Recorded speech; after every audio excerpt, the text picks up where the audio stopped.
Better? Yeah. Um, Today we're studying a new series called God Outside. The first one in the series is going to be about God in the workplace. So how we're going to do it today is I'm going to ask, well, I've asked two people beforehand, so I'm not just asking them on the spot. I'm going to ask two people to come up and just share briefly their own story or experience of being a Christian in the workplace. Just going to share their own testimony or story about what that's like, what they've experienced so far.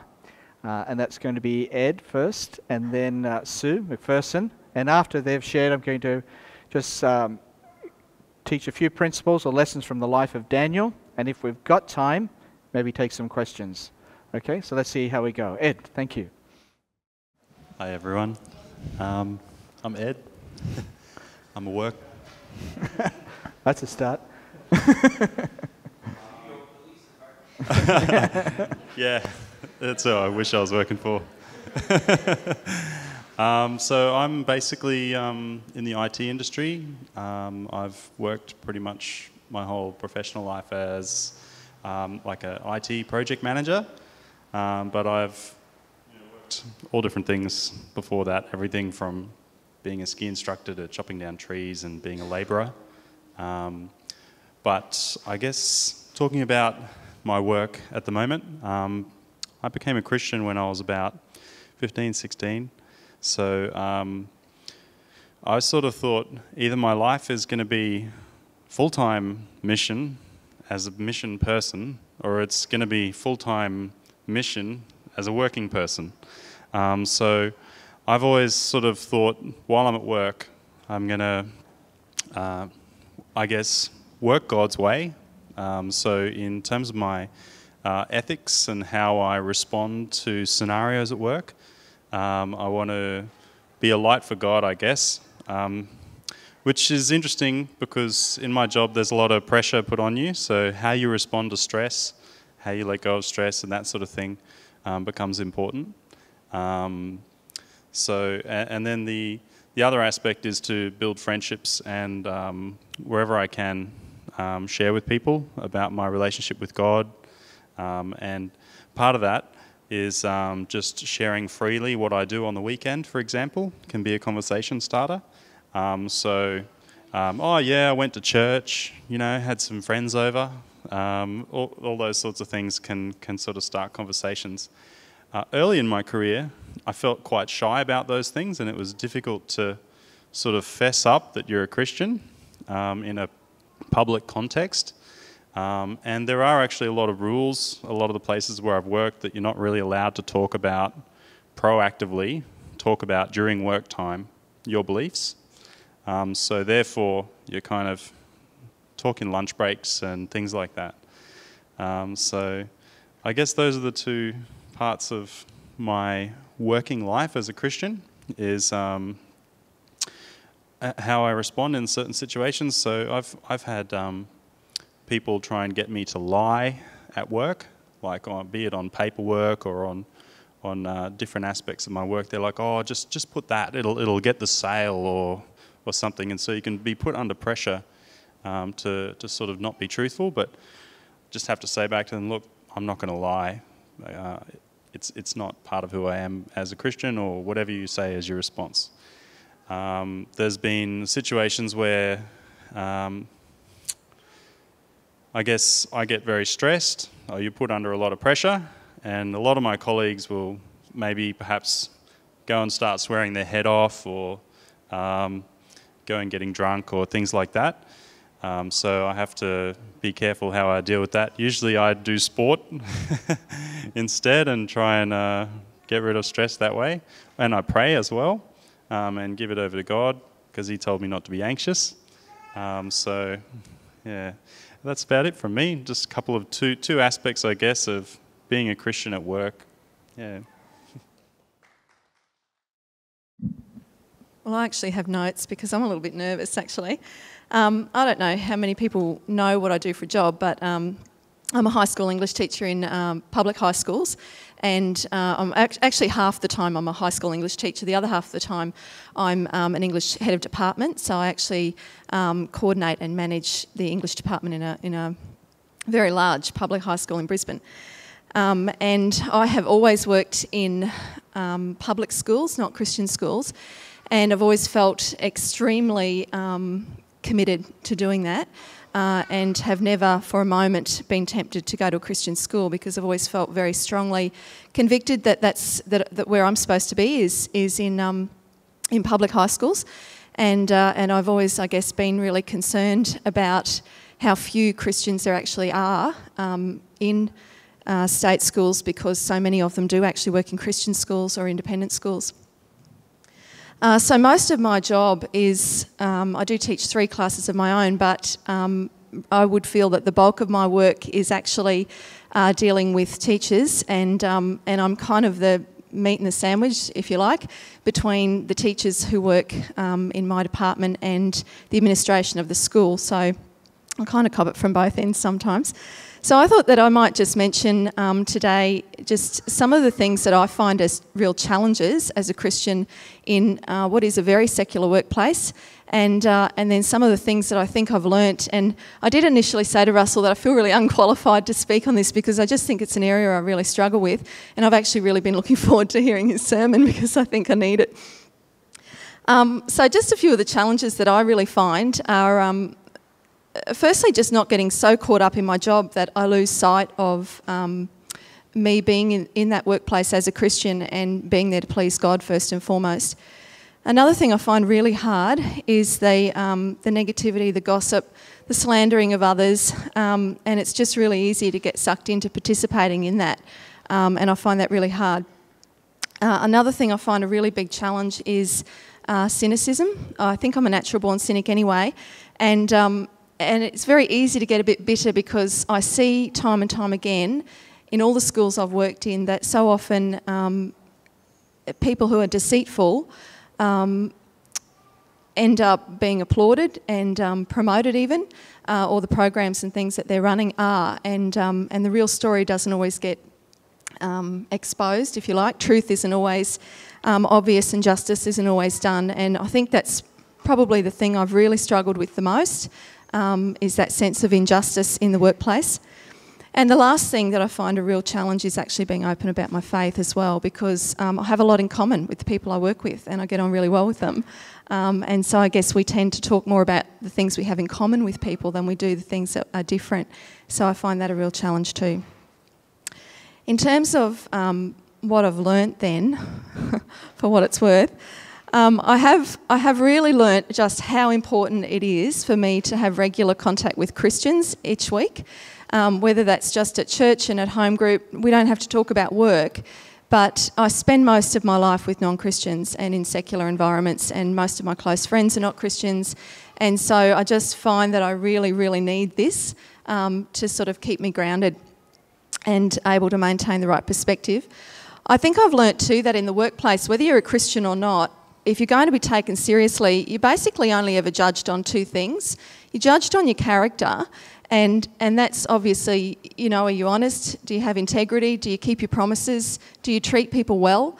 Those sorts of things. And the other thing you're judged on is your competence, whether or not you can do your job. And I think for Christians, if we want to be taken seriously in the workplace, we have to, as Ed was saying, just really make sure that we don't agree to tell lies for people and things like that. But we also actually need to make sure that we can do the job that we're there to do, because you lose respect very quickly if you can't. I've learnt that it's much easier, and this is something I've really been dealing with in the last few weeks actually. It's much easier, I find, if I try and focus on speaking positively about others rather than focusing on trying not to speak negatively about them.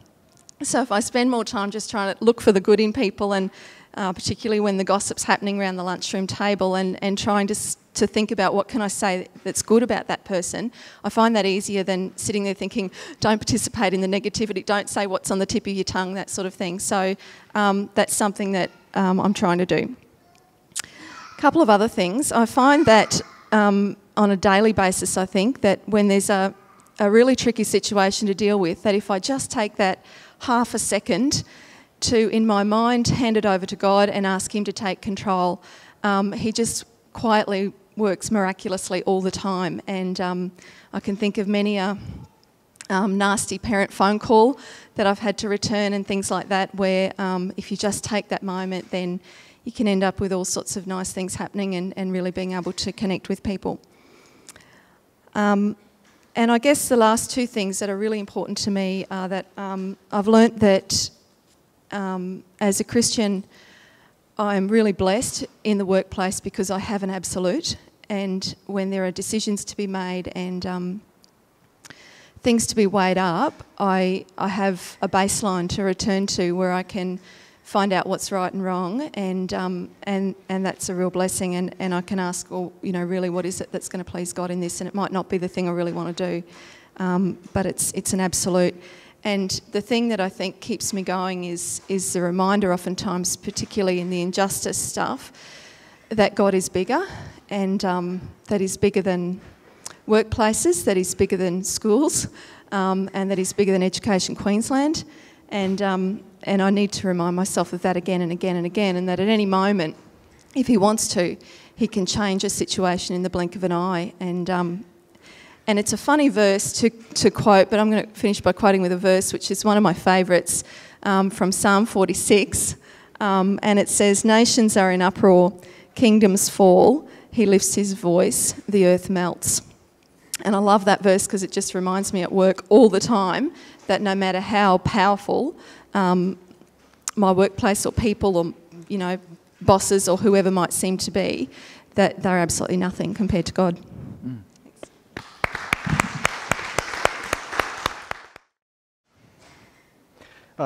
Thanks, Sue. You shouldn't have been nervous. You're very good. Yeah, really brought out some very good principles, and thanks to you, Ed.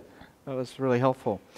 I just want to share a few principles from Daniel chapter 6. You'll find the passage in the newsletter, the passage that I just want to briefly look at. This was a very helpful passage to me because, like Sue, like Ed, I was in the workplace struggling with how do I conduct myself, how do I live as a Christian and work as a Christian in the workplace, and God led me to this passage, and there were three principles that He emphasized to me that became like a guide through many of the experiences that I've had, and I'm sure many of you could also get up here and give your story as well about things that God has taught you. So I'm just going to share some things that God taught me from this passage. The first thing that's really important to realize is that Daniel did have quite a distinguished career. If you, could I have the first slide, please, Ross? If you consider Daniel's career, there were three moves for him because there were three employers he had. He started off with Nebuchadnezzar. This was way before Jesus Christ was on the earth. He's a Jew. He was taken in the captivity when Babylon, or the Babylonian Empire, captured Judah. He was one of the princes, they were called, one of the nobles. He was part of the royal family, and he was taken to Babylon. And while he was in Babylon, he actually demonstrated himself to be very competent in the area of interpreting dreams and having a lot of wisdom, God-given wisdom. So the king Nebuchadnezzar, the most powerful ruler in the world at that time, gave him an appointment. And it says in Daniel 2:48, "Then the king, that was Nebuchadnezzar, placed Daniel in a high position and lavished many gifts on him. He made him ruler over the entire province of Babylon," which would be like being the Brisbane City Council mayor. He was the mayor of the region of Babylon, that city, and placed him in charge of all its wise men. And the wise men in those days were the king's advisors. So Daniel was appointed to be the chief counselor, the chief advisor to the king. Well, that reign ended, but Daniel's career didn't end. Then there came along another king, Belshazzar, and knowing of Daniel's reputation, Daniel gets a promotion. In chapter 5, verse 29, "Then at Belshazzar's command, Daniel was clothed in purple, a gold chain was placed around his neck, and he was proclaimed the third highest ruler in the kingdom." And then the Babylonian Empire came to an end, and Darius the Mede, who was the ruler of the Persian army, came and conquered Babylon. And again, he doesn't get rid of Daniel. He actually appoints Daniel. He retains him realizing what sort of man he was, his reputation, and gives him an even higher place. And in Daniel 6, verses 1 to 2, where we read, "It's pleased Darius to appoint 120 governors." Actually, in most versions it will say satraps, and that doesn't mean much to us. They're provincial governors, they're regional governors. He appointed 120 of them to rule throughout the kingdom, with 3 administrators over them, one of whom was Daniel. The governors were made accountable to them, that is, to those 3 administrators, so that the king might not suffer loss. Now, I think there are 3 principles in the passage that those 2 verses introduce. Chapter 6, there are 3 things about Daniel's work ethic that... Actually, I've forgotten to switch that on, so you can do the slide. Thank you. 3 principles, and I'm just going to outline them very briefly. The first one is Daniel had an excellent spirit. In the NIV, it actually says he had exceptional qualities. In the New King James Version, it translated, he had an excellent spirit within him. So it's actually trying to capture this idea that what people noticed about Daniel was that the inner person, the person who he was, the man himself, had exceptional qualities, had an excellent spirit. And this distinguished him from others. What was that made Daniel's spirit so excellent? Well, the thing that comes through as you read the book of Daniel was his integrity before God, his commitment and his devotion to God. He was God's man, and God shaped the person who he was. So the qualities he brought to this very distinguished career were qualities that he formed and developed in his relationship with God. It doesn't really matter whether you have a distinguished career like Daniel, or whether your career is not something anybody will ever notice, but you can be an excellent person in that career. You can bring excellence as a person to your job. And I was having a chat yesterday with somebody, and I said one of the things that I learnt was I've had some very ordinary jobs, I've had some extraordinary jobs, but in all of it, I meet people. It's all about relationships. It's not really about the position. It's not about its status. What really matters, it's an opportunity for me as a person to interact with other people. And I can influence their life for good, or I can influence their life for bad. And I bring to any job, to any career, to any position, me, who I am as a man, or who you are as a woman. It's what you are that contributes most. And so even when I became a senior manager, the first thing I looked for was not your competency, but who you are as a person. Are you a team player? What sort of character you have? Are you a teachable person? Are you a person of integrity? Daniel distinguished himself in this area. That's what he worked hard at developing, to be a person of an excellent spirit. So his outlook on life, his attitudes towards people, all these things distinguished him above other people. And all these things were what he learnt from his discipleship with God. You're a Christian. You claim to know the best person in the world. You claim to be influenced by the greatest human being that ever graced this planet. Surely that must develop you as the sort of person you are. And surely, for us as Christians in the workplace, what must be known is the fact that we bring an excellent spirit, a character and a heart for God and people that is shaped by the most excellent of all people. The second thing that Daniel brought was energetic service. It says in chapter 6, verse 3, that he distinguished himself. Now that's pretty amazing, because at this time, when Daniel distinguished himself, he was 80 years of age. Okay, so yeah, he's no young chicken. This guy is quite elderly. Yes, there's still hope for us oldies. And he distinguished himself above the other governors. So what it's trying to capture there, it wasn't just the fact that he brought to it an excellent spirit, but he was committed to being the most competent he could be in his job. He distinguished himself. He came and applied himself to that job, and it distinguished himself as a better governor, a better administrator, particularly because of his character. But I often thought about what Daniel had to do. And sometimes we may get trapped into the thinking that there's no real ministry unless we're doing something for the church or church ministry. And sometimes we as a church can be giving that message out all the time. That this is where ministry really happens. We talk about ministry as if it's a church thing. But Daniel saw his vocation as a real ministry, and he sought to be competent in it. He sought to be the best he could be in it. And think about what he had to do. It said that these governors or these administrators were appointed so the king would not suffer loss. So he was taking care of the financial affairs of the Persian Empire. That was one of his duties. Also, these governors had legal jurisdiction. So he would have been adjudicating over civil matters, commercial matters, and making sure that the provincial governors were also maintaining law and good order. He would have had to have administrative skill. He would have had to have business acumen. He would have had to develop interpersonal skills, because remember, this guy's a Jew. It's not even his culture. He's working amongst pagans, Persians, Medes, Babylonians, all sorts of culture, and he's a Jew. Now, he wouldn't have been the most popular guy.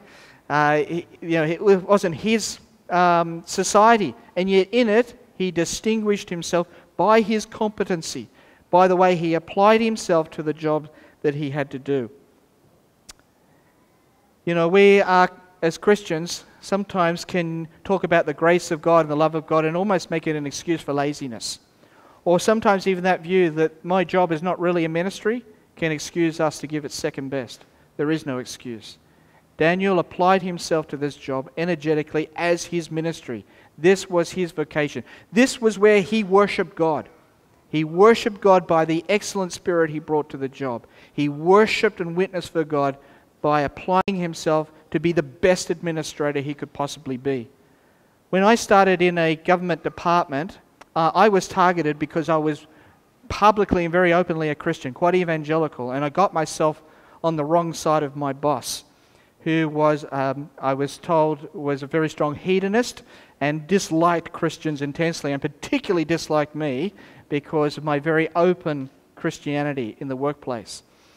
And one of the things I remember God speaking to me from this text, I was going to be the best at my job I could possibly be, so that she would not find any fault in the way I performed my job. And I really affirm what Sue was saying. I thought to be the best that I could be in that job, to know my stuff, to really be very good at it, because I didn't want it to be said that this Christian's slack or lazy or takes no initiative or has no drive for the job. So, Daniel was an inspiration to me with the energy he applied himself. And then thirdly, his open and enduring spirituality. He didn't hide the fact that he was a God-fearer. He owned his Jewishness. He owned the fact that he was a worshipper of Jehovah in a very pagan empire. And he never hid that or concealed that. Now, that doesn't mean, of course, that for us that you get on the office desk and you start preaching to people like you're Billy Graham. But what it does mean is that you're not apologizing or hiding or concealing the fact of who you are.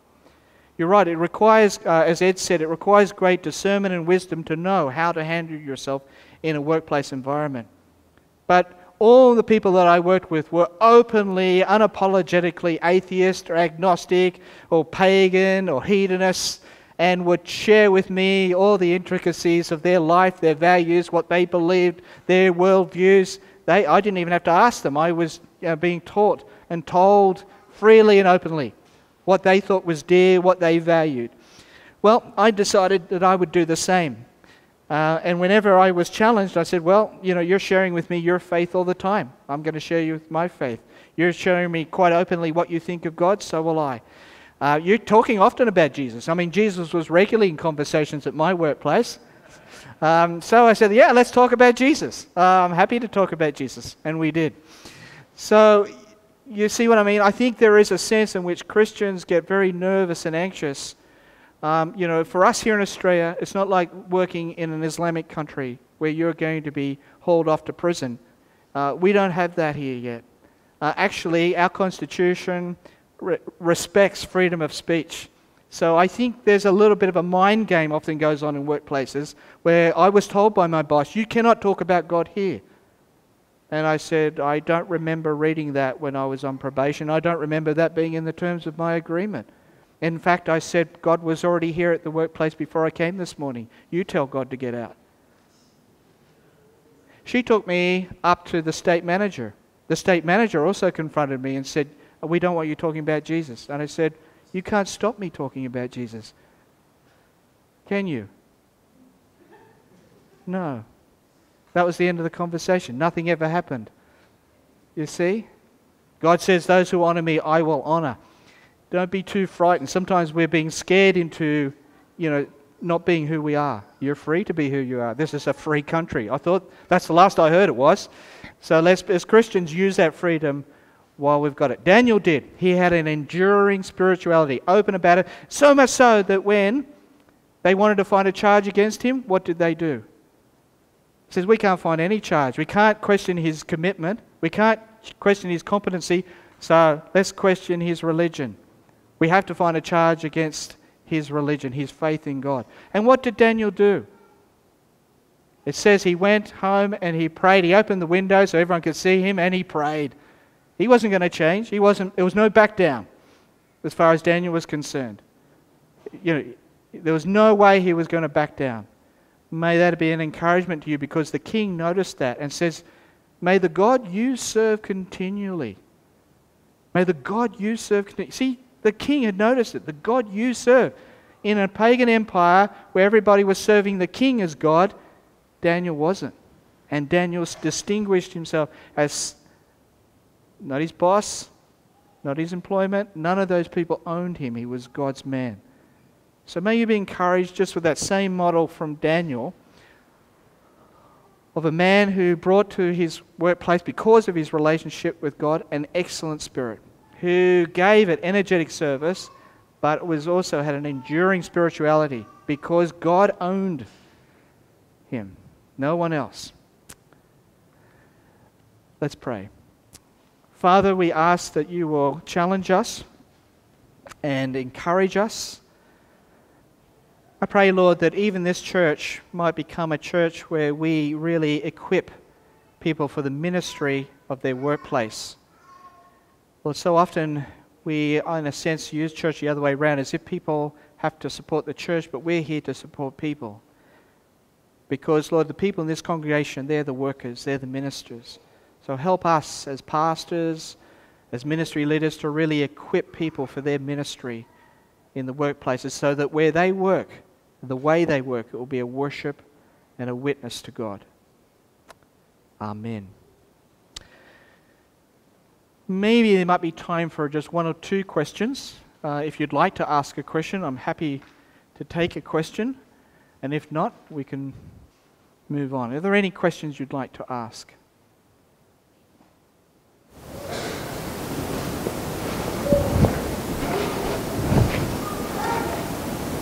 Interested with your career in being so open and public and went to the state manager. Can you just give us what happened in that situation? How, in your openness, have you been banned by that?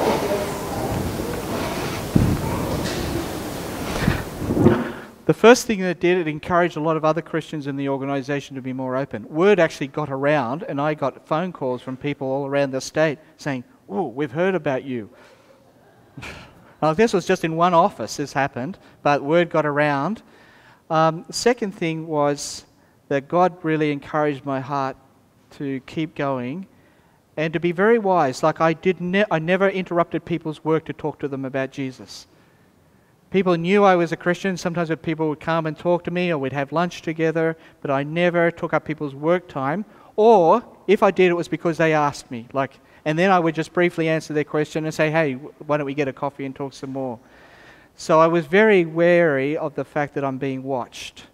But in the end, what happened was the manager who particularly tried to stop me and actually lost my probation papers. I was on probation at the time. Lost my papers, so my probation went from being 3 months to 9 months.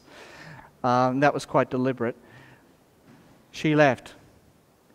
And God's got a great sense of humour.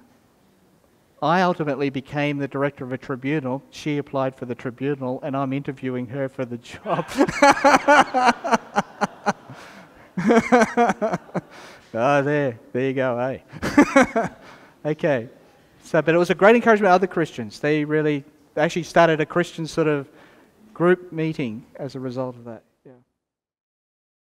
I just asking follow up from your sermon last Sunday about the final word in John, that item, that talks about how do we keep in check that we need to be excellent at what we're doing, work not make work the idol. Yeah, great question.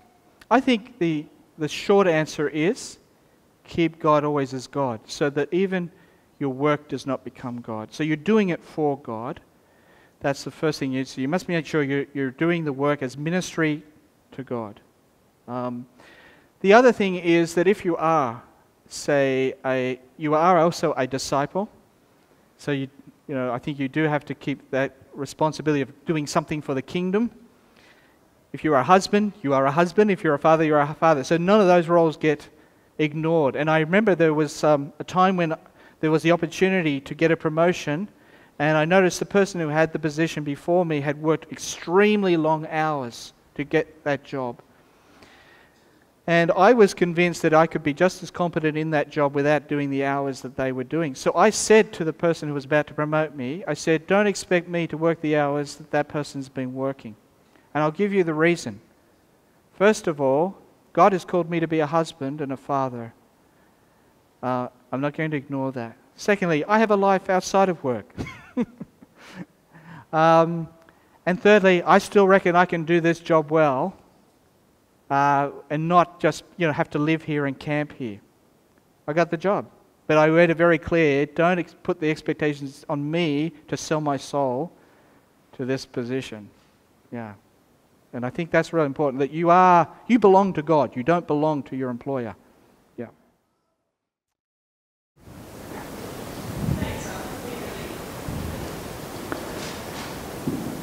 Thanks, Dr. Speaking that you were serious, and I know all the past is very serious. It was a lot of fun.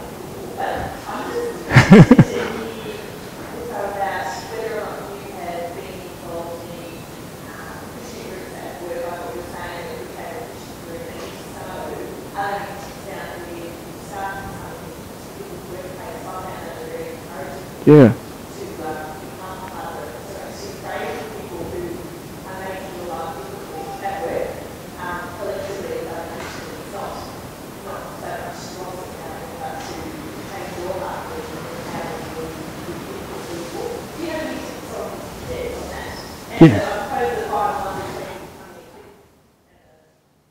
Yes. That's a good question. The only group I got involved in was called City Bible Forum, and I think there is one here in Brisbane at the moment, because that group that got going in my first position that I mentioned, I actually ended up shortly after leaving before I could actually get fully involved with that group. But I did join the City Bible Forum, and the good thing about that was that it actually was a network throughout the city of people working in various departments and businesses.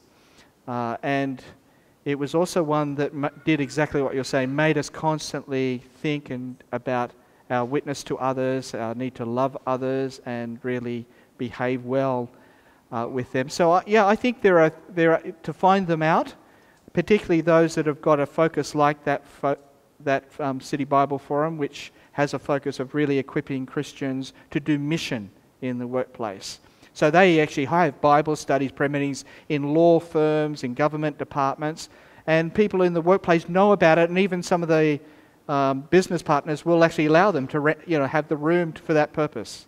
So they've become quite well known as...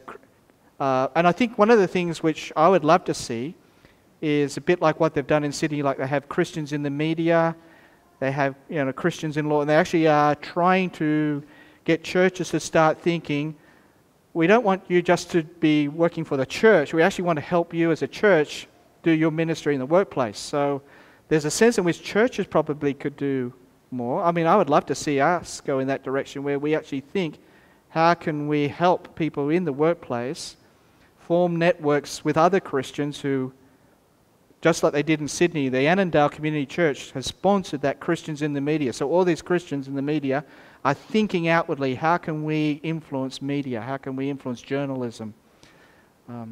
Is that? Yep. Okay. We'll have to finish there because time is moving on, and we're going to go straight into communion, into the Lord's Supper.